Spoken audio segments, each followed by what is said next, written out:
At Sandberg Phoenix, we're more than just a law firm. Our attorneys are committed to you, your business, and your community. We are ready to serve you in the areas of business litigation, intellectual property, health law, and products liability. SandbergPhoenix.com. The choice of lawyer is an important decision and should not be based solely on advertising.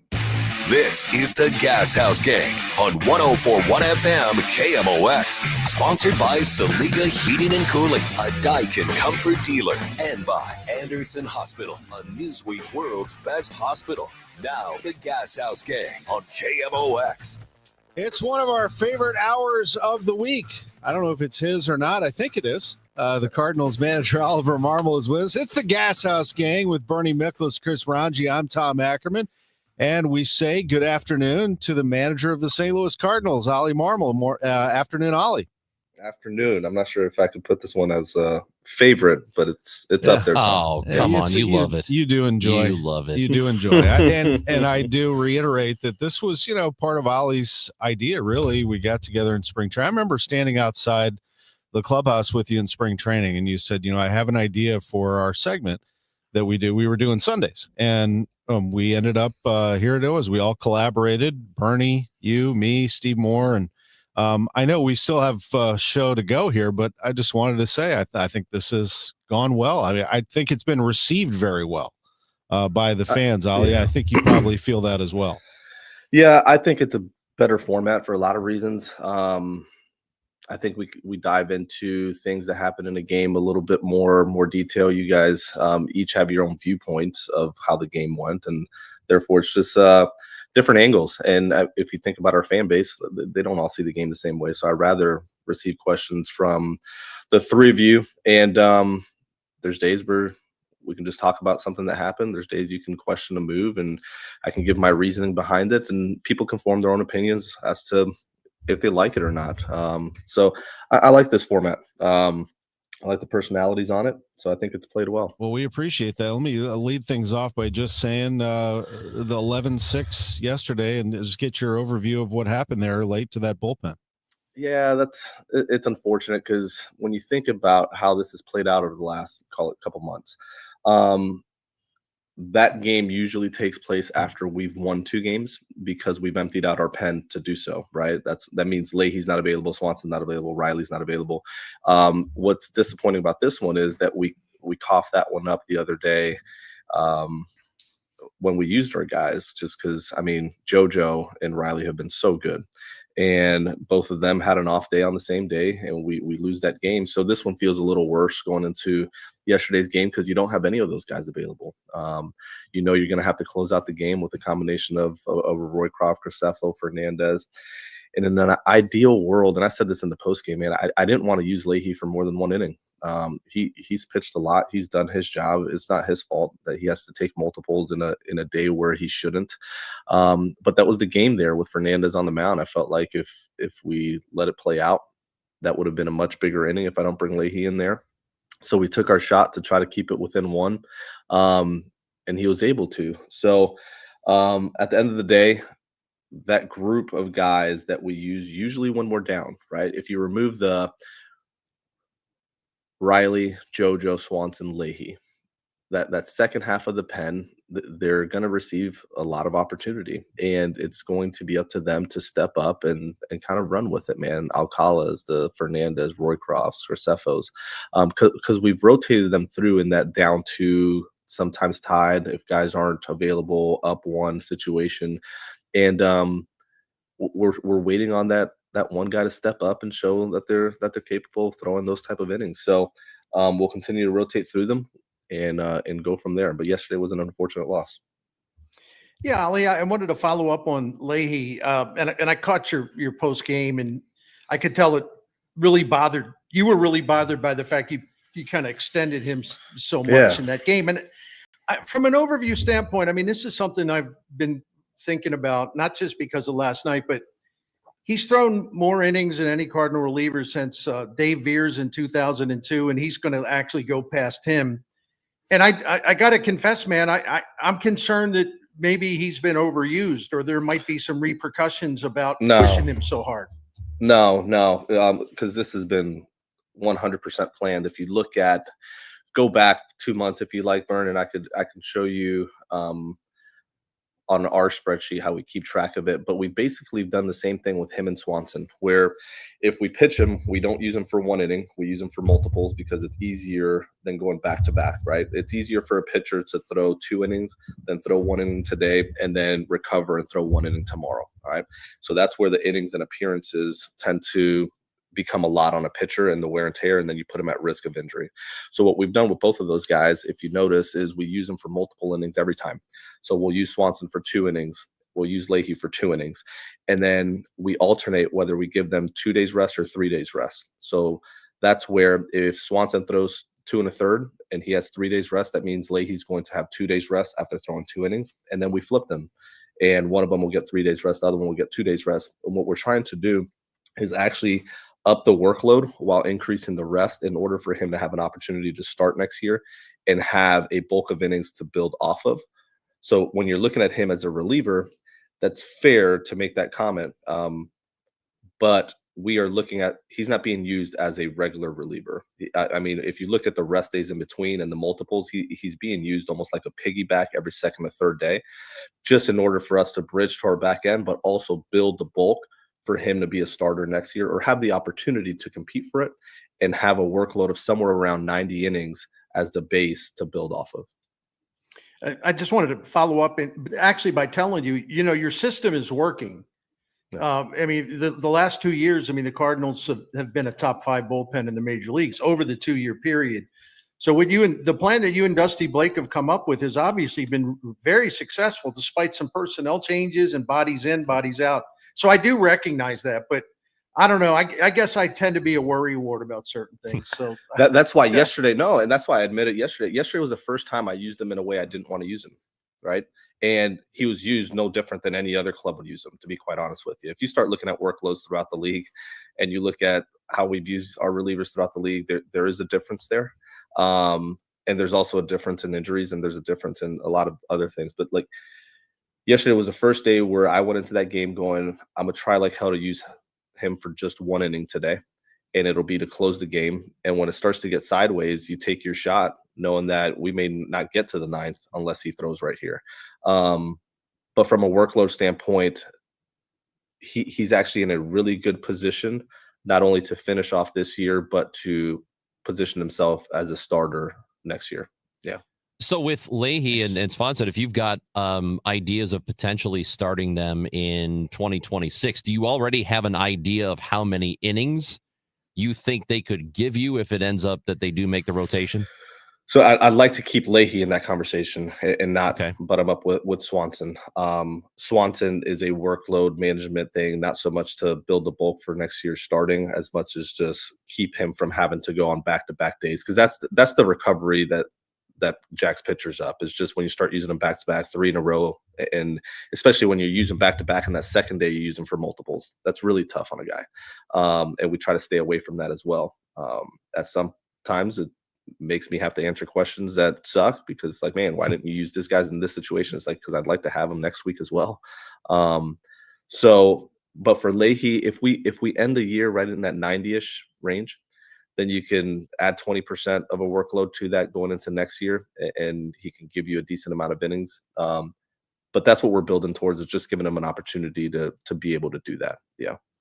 Michael McGreevy, your starting pitcher tonight, and we have seen a pattern of McGreevy bouncing back from rockier outings, haven't we? That's probably the sign of growth.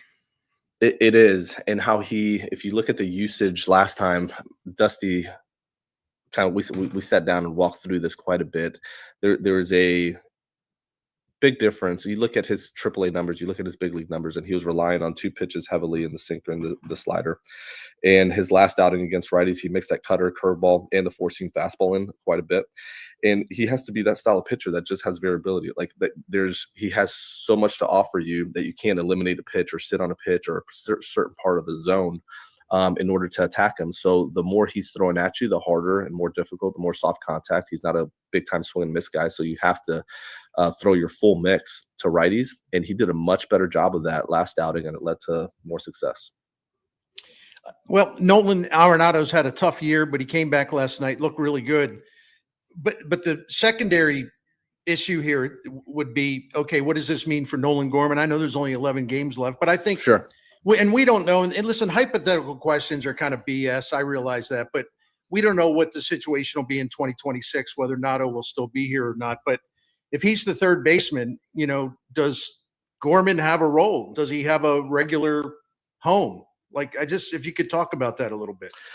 So I'll talk about what the rest of this season will look like, and then I'll try to answer a little bit of the second question there. So Nato's return means Nolan Gorman's time at third is very, very limited. My goal for the next 2 weeks is to play Nato as much as possible, as much as his body will allow him to play, and go from there. I've sat down with Gorman and we've walked through, hey, while he was gone, we gave a large opportunity of at-bats and playing time at third base in order for you to capitalize on it. And here's what the next 2 weeks are going to look like. If I can slide him into third and give Nato an off day, or slide him into the DH and give Herrera a day, I'll do that. But it's going to dramatically impact his playing time over the next 11 games. And moving forward, it's hard to discuss that as far as if Nato's back or if he's not, or what that plan looks like. But if he's back, I mean, there's going to be some real competition, because it's not like JJ didn't have a really good year down below either, right? So that's where competition's a beautiful thing, and you'll go into spring with that idea. And I wanted to follow up, and again, I know there's only 11 games left, and I also know with Arenado coming back, it's actually in the team's best interest to play him, because, again, this isn't your area, but, if he plays 10 strong games, looks really good, perhaps more teams would be interested in him. At least they know he's healthy and he's looking good. So I really do get that. But doesn't it sort of go against the whole runway season concept for Gorman to basically have to go take a seat for the final couple weeks of the season? Not if you want to create it for next year. What do you mean? Well, I mean, if you want to create even more runway for next year, Nato has to prove that he's healthy, and that's part of it. I mean, that's his return. He's showing that he's strong and his body's in a good spot, because if it does head in that direction where he is moved, he has to show that he's actually baseball ready and moving well and doing what his body needs to do. So no, I think, hey, listen, when we talk about runway, we've given a lot of guys opportunity over the last several months to show what they're capable of. These next 11 games, Nato is healthy, and we're going to run him out there every day as long as his body can handle it. You touched on that last night during your post game about, you've got to, and I'm paraphrasing, that you've got to give guys opportunities and they have to take advantage of the opportunities they are given. And so with this being that runway season and there only being 11 games left, what value is there in these final 11 to helping you make those evaluations for next year? Or do you already feel like you kind of know what you've got? No, you're still evaluating. I mean, you're still no different than 2 weeks ago. You're still putting guys in situations. Yesterday was a great example, using the relievers. If our main guys are down, that's a great opportunity for some of those guys to start to show that they're capable. And there's not much time left, but you're still wanting to see how they respond. Like evaluating McGreevy's ability to change his usage in order to do what he did his last outing against righties and show that he's capable of doing that is great. So today's no different for him. Continuing to evaluate that's important and making adjustments for his following start. So no, you can't waste any of these days. I think they're all important. Oli Marmol's with us. Our conversation with him sponsored by Simon Cancer Center, National Leaders in Cancer. We'll take a quick break, come back, and have a second segment with the skipper. Right after this, it is the Gashouse Gang on the home of the Cardinals, 104.1 FM, KMOX. I hear from sellers all the time that they fear they have missed out on the selling market. They are so relieved to learn September, October, and November are strong selling months. With low inventory and hopefully lower interest rates, this fall will be a hot one for real estate. I'm Christina Straight, owner of Straight Realty. You may have heard me say, why pay more than 4 for years? Now it's why pay more than 2, saving you even more money. Call me 314-441-4444. And remember, why pay more than 2? Straight Realty is a licensed broker in the state of Missouri, Kansas, and Nevada. Hey guys, Kevin Wheeler here for 213 Complex, which you can pick up at Supplement Superstores. With school back in session, you're into a new routine. That routine's going to last. Make it a fitness routine as well. I know that's what I'm doing in advance of the holidays, and I'm using 213 Complex to get it done because what I'm getting is all day boost to the metabolism, 24 hours a day. I get appetite control, which is huge for me, and all day focused energy that comes with no jitters. So for you, just go to Supplement Superstores, tell them Kevin Wheeler sent you in. They will give you 30% off the 213 Complex. Find your location at supplementsuperstores.com. You're listening to Leaf Filter Radio, and the guru of gutter protection himself, Chris Coonahan, is here to take your most pressing leaf-related questions. Hey, everybody, Chris here. I understand we have Ron on the line. Ron, where are you calling from? Uh-oh. Ron, are you calling from a ladder? Well, I was. I wanted to ask Chris what I need to do to get my gutters ready to have leaf filter installed. Oh, Ron, you don't have to do anything. A Leaf Filter Trusted Pro will come out and clean out your gutters, realign and seal your gutters, and install Leaf Filter, America's #1 gutter protection system. So I didn't need to get on this ladder? Ron, Leaf Filter Trusted Pros are in your neighborhood and ready to help. Just visit leaffilter.com/deal to schedule your free gutter inspection and get up to 30% off. Thank goodness. What was that site? That's leaffilter.com/deal for your free gutter inspection today. See representative for warranty details. Promotion is 20% off plus a 10% senior or military discount. One discount per household. KMOX is everywhere. 1120 a.m. Streaming live on the Odyssey app. And now at 104.1 FM. Now the wind up, the 2-2 pitch. And a one-hopper up the middle. Knocked down by Mason Wynn, who throws on one hop. He got him! Wynn from the outfield grass threw on a hop to first base. A good dig by Burleson. That's the way our game begins in St. Louis. Wow, what a talent he is. Mason Wynn at shortstop. Oli Marmol, Bernie Miklas, Chris Ranji, Tom Ackerman. It's the Gashouse Gang. Oli, you can throw all the defensive metrics out there you want. The numbers, the defensive WAR, this, that on Mason Wynn. I'll give you one number, and that is 3. He committed only 3 errors all season. He is, if not a lock for the Gold Glove, I don't know who else is. And while you're answering that, take us into what he's gone through here over the last few months with a painful knee.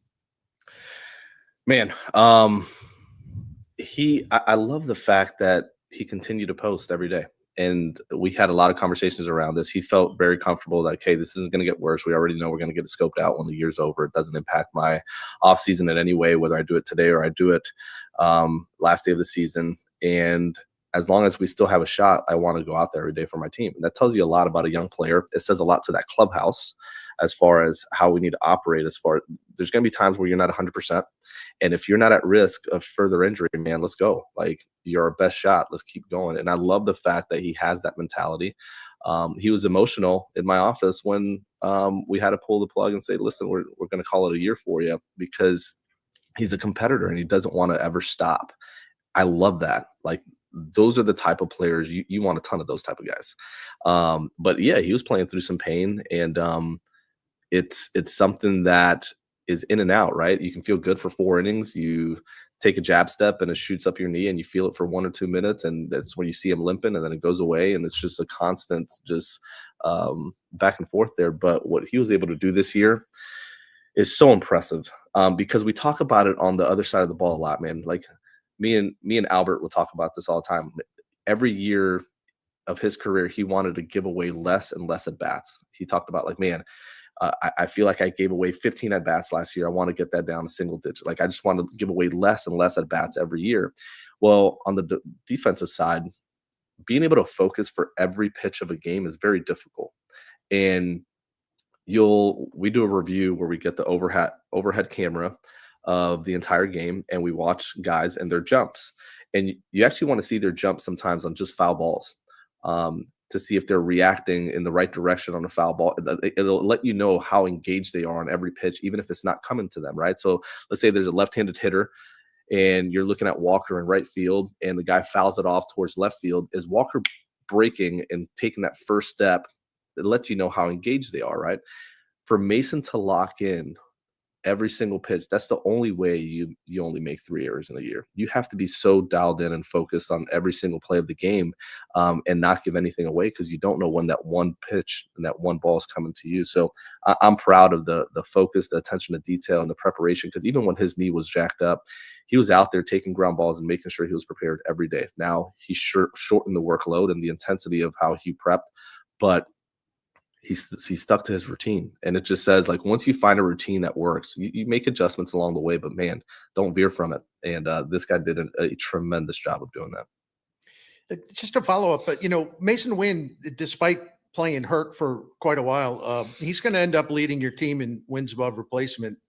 And it's not even going to be close. It just shows you the value he has with his defense and his base running. But what I wanted to ask you is, how much did the knee problem factor into his offense, especially the slug? Like, his slugging percentage was down quite a bit.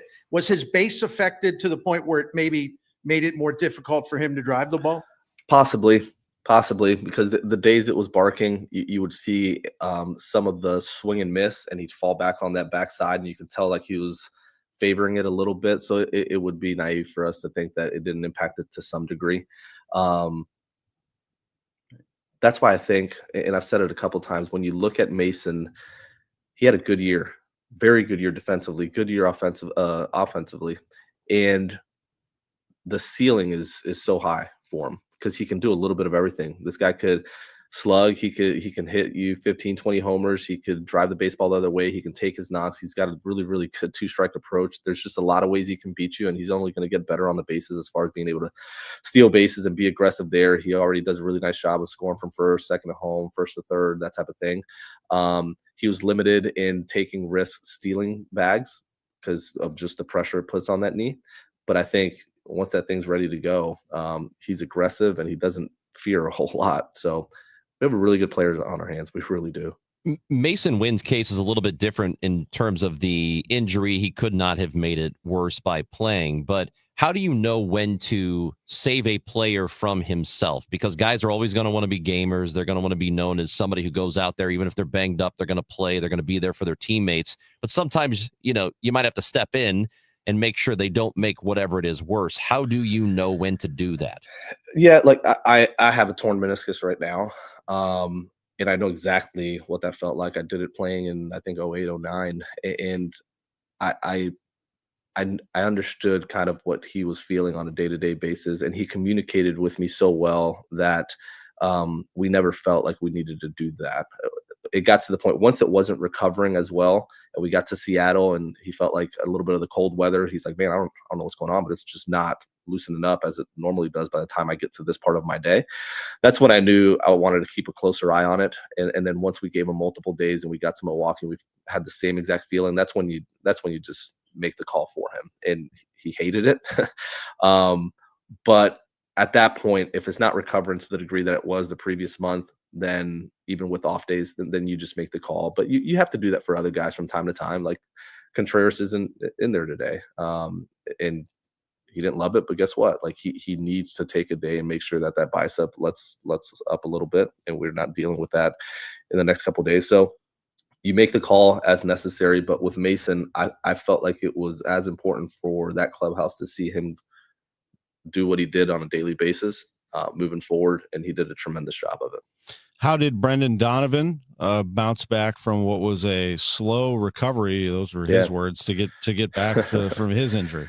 Yeah, he's still not 100%, but again, he feels good enough to finish the year, and we'll be smart about the quick turnarounds of night day and that type of thing, depending on how he's recovering the previous day.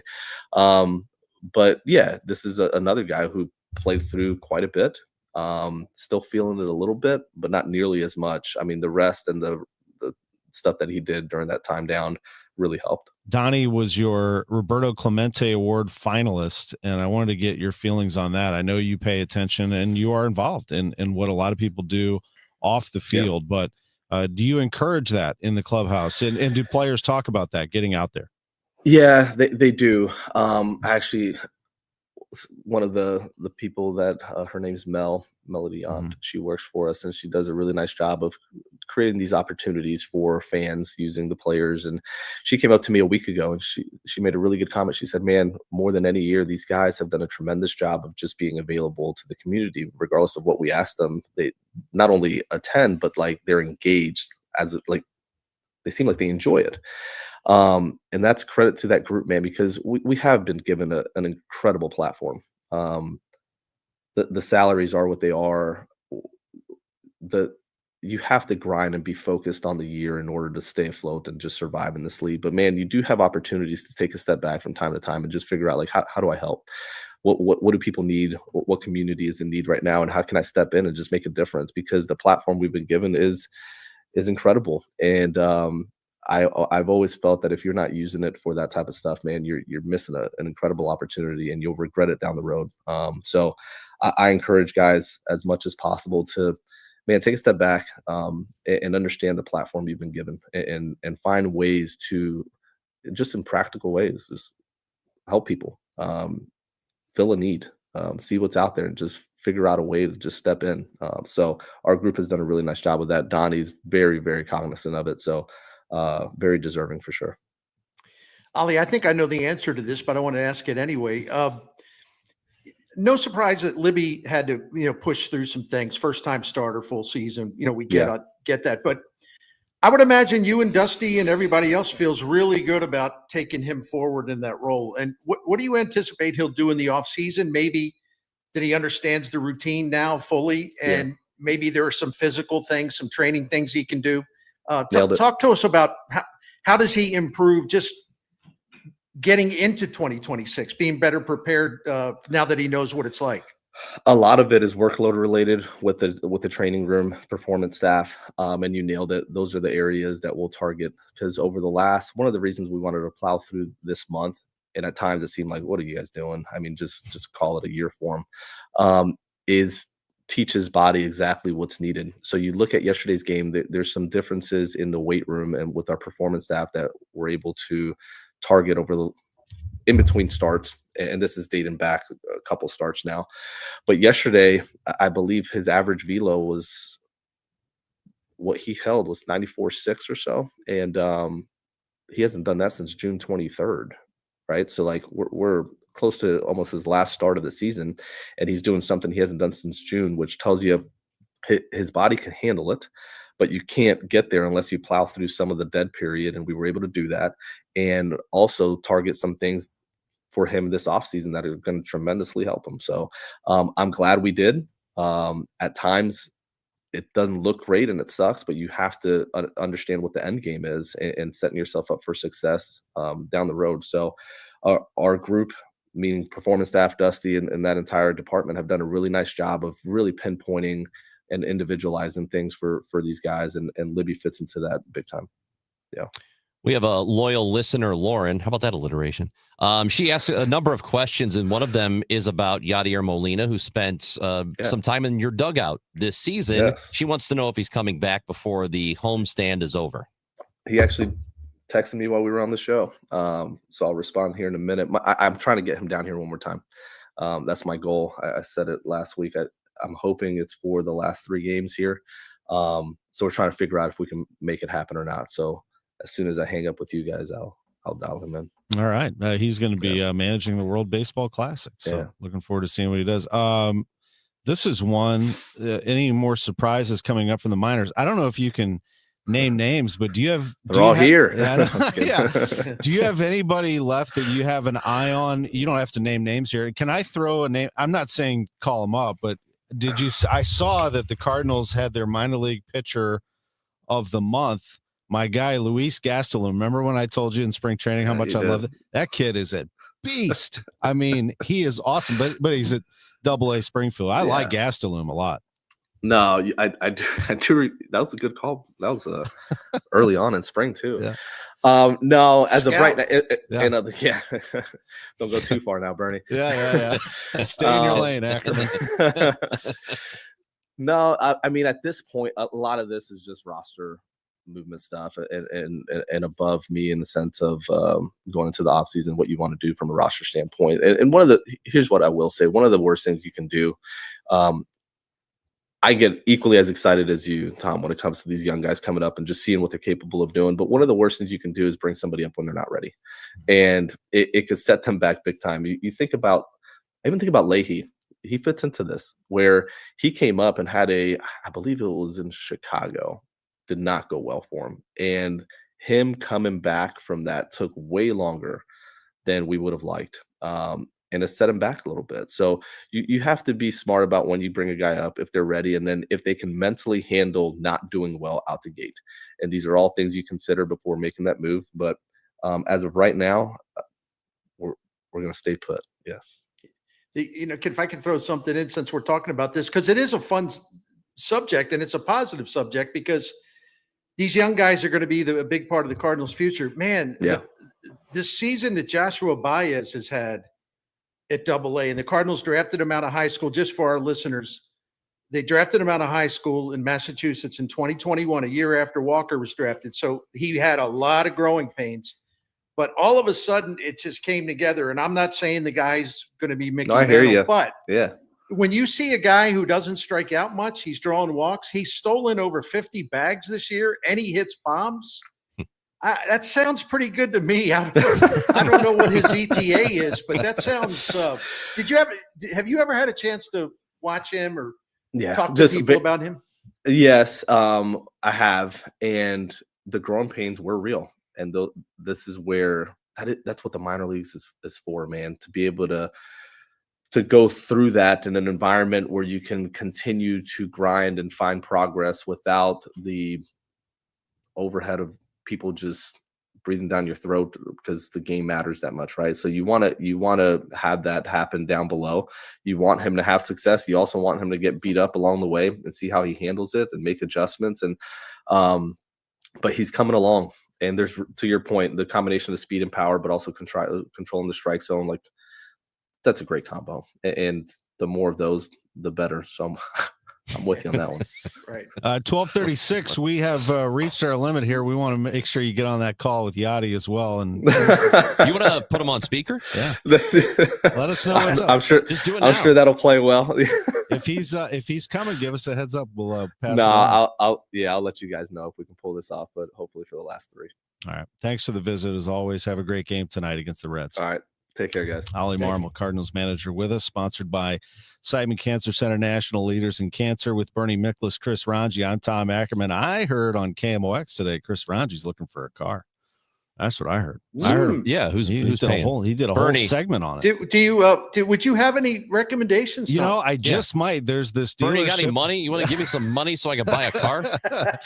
I got a place for you. It's called Genesis of St. Charles, 5601 Veterans Memorial Parkway. It's Genesis of St. Charles. Genesis of St. Charles is the #1 Genesis dealership in the state of Missouri. It is the first and only standalone Genesis dealership in the state, and they have something they're calling the all-out sellout. What is that? Well, they're out to break all sales records in September, Chris.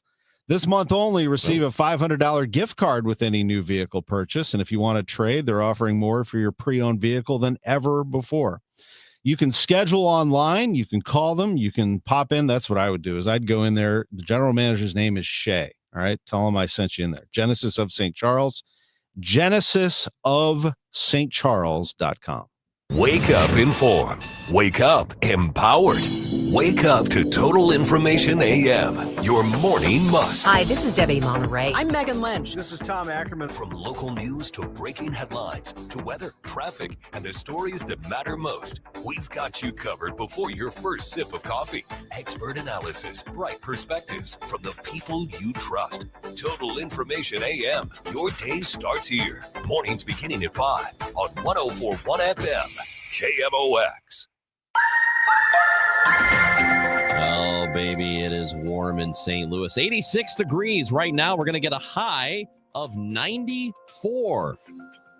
Brought to you by your local Lennox Premier dealer, Scott Lee Heating. Scott Lee Heating's Premier Dealer distinction means you'll be working with the best the industry offers. Learn more about our special savings opportunities on Lennox products by calling 314-756-9444 or visit us online at scottleeheating.com.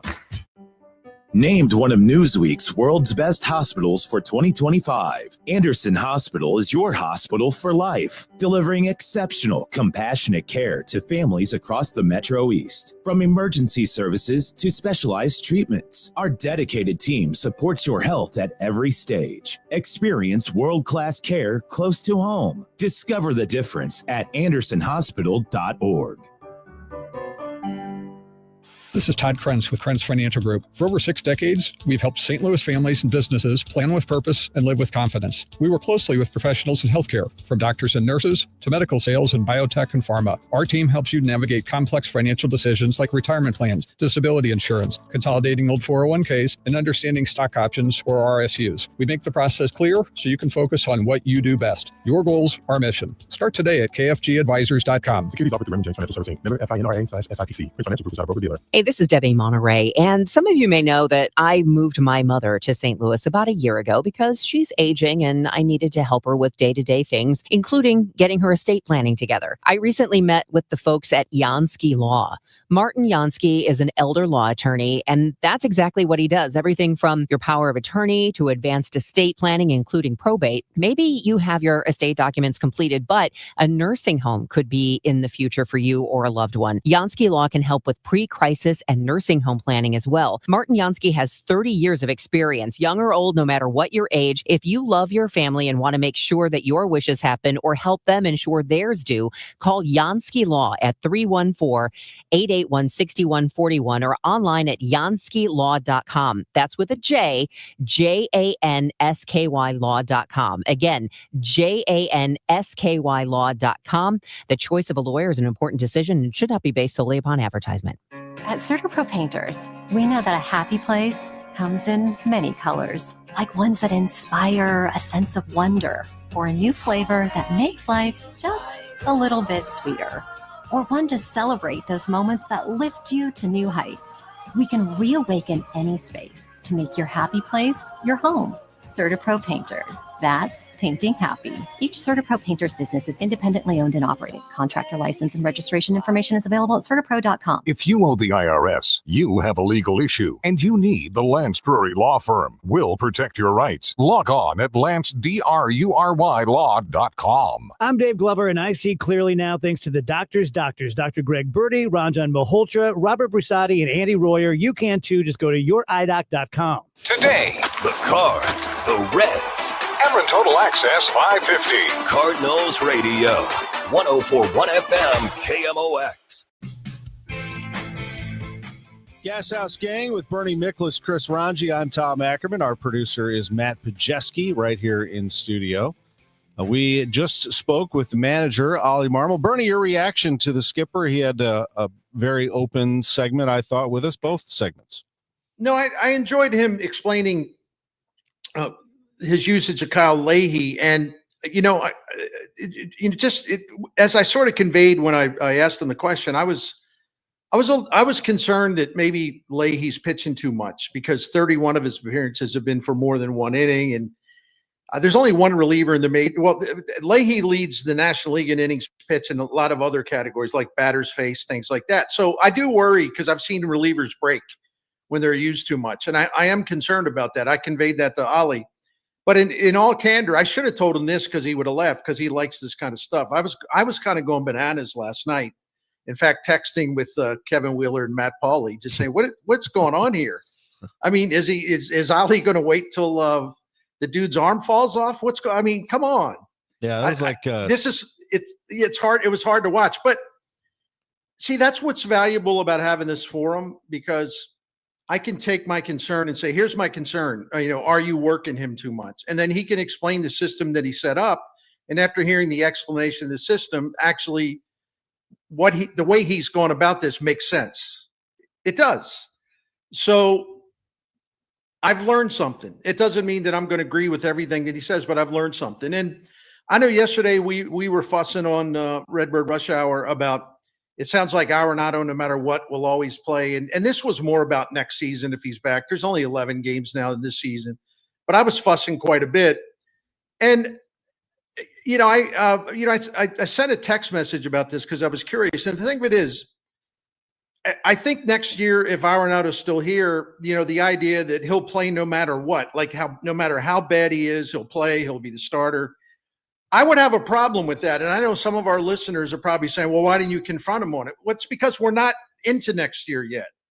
And this year, I totally understand why it makes sense to play Arenado, because he's got to show, and the Cardinals have to show, that he's back on the field. He looks good. He's physically sound.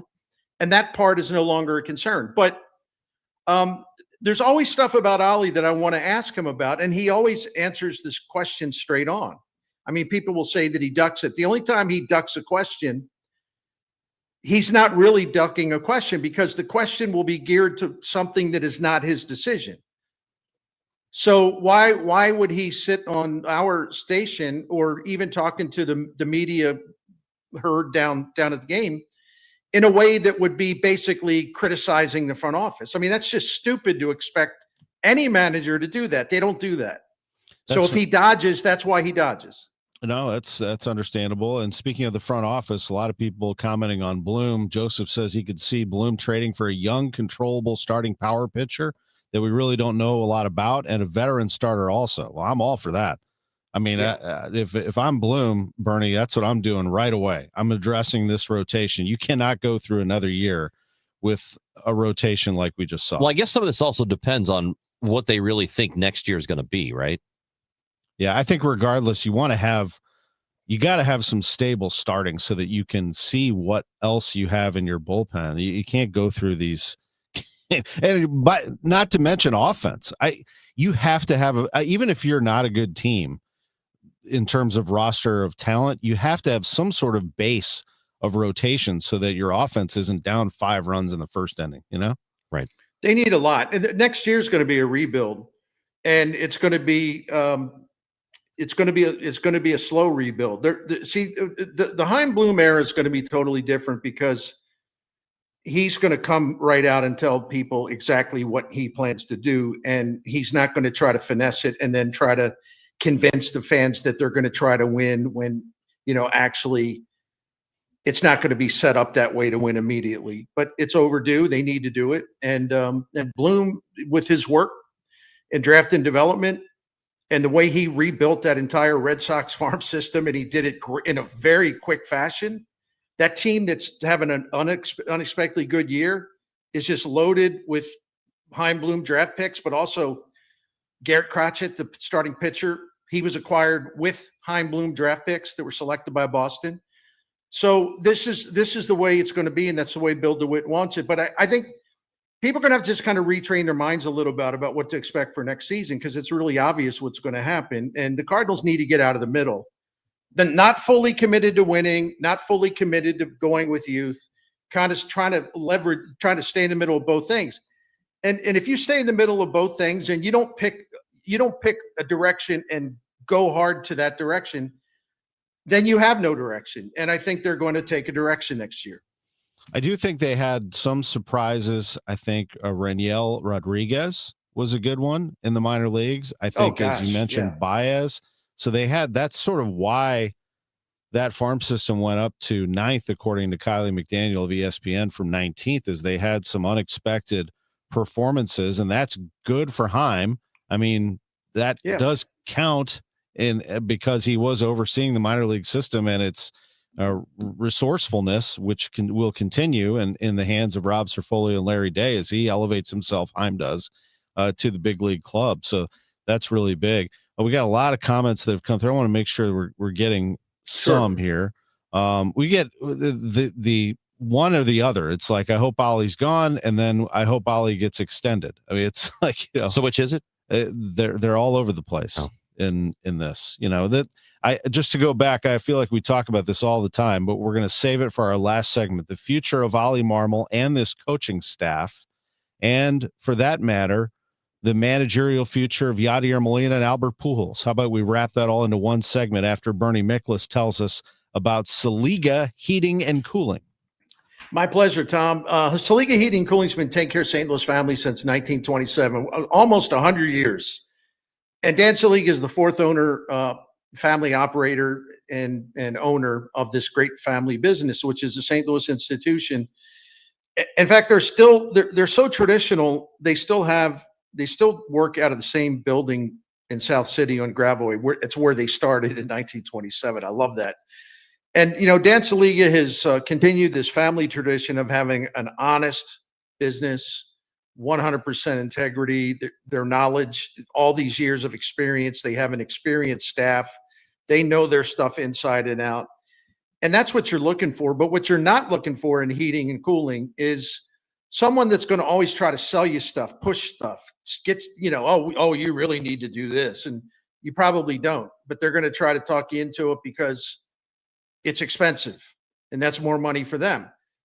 Saliga doesn't do that. You know why? Because they want your loyalty. They want you to continue to call them. And we've been dealing with them for 17 years. They never have tried to hustle us about anything. They always look for the least expensive solution.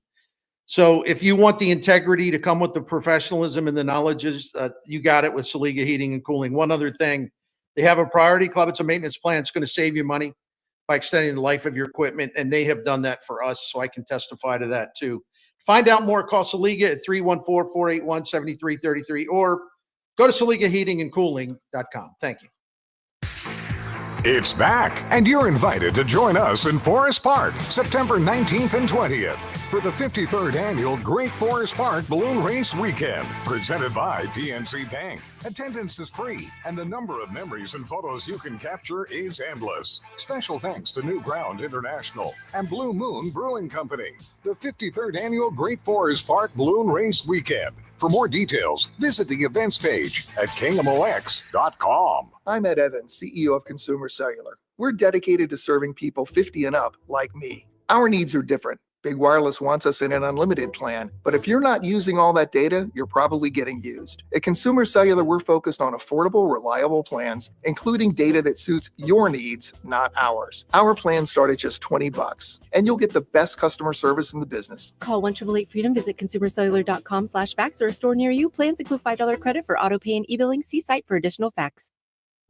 Life insurance. Why are you putting it off? Can't afford it? Too much hassle? Think you don't need it? There's lots of excuses for putting off life insurance. But if you weren't there, who would pay the mortgage and other bills? With Ethos, you could be covered in 10 minutes and boom, family protected. Ethos, fast and easy online term life insurance. Up to $2 million in coverage with no medical exam. Some policies as low as $1 a day. Answer a few health questions and get your free quote at ethos.com/radio. That's ethos.com/radio. You're listening to Leaf Filter Radio, and the guru of gutter protection himself, Chris Coonahan, is here to take your most pressing leaf-related questions. Hey, everybody, Chris here. I understand we have Ron on the line. Ron, where are you calling from? Uh-oh. Ron, are you calling from a ladder? Well, I was. I wanted to ask Chris what I need to do to get my gutters ready to have leaf filter installed. Oh, Ron, you don't have to do anything. A Leaf Filter Trusted Pro will come out and clean out your gutters, realign and seal your gutters, and install Leaf Filter, America's #1 gutter protection system. So I didn't need to get on this ladder? Ron, Leaf Filter Trusted Pros are in your neighborhood and ready to help. Just visit leaffilter.com/deal to schedule your free gutter inspection and get up to 30% off. Thank goodness. What was that site? That's leaffilter.com/deal for your free gutter inspection today. See representative for warranty details. Promotion is 20% off plus a 10% senior or military discount. One discount per household. Since we have lawyers in all 50 states, I see and hear lots of lawyer ads. It seems that most are bragging on what they got their clients. But be careful. If you heard that someone sold their car for $500,000, you would be impressed. But if you later learned that it was a rare $10 million Ferrari, would you say that person got screwed? And that's before you even know if it's true. Who is fact-checking?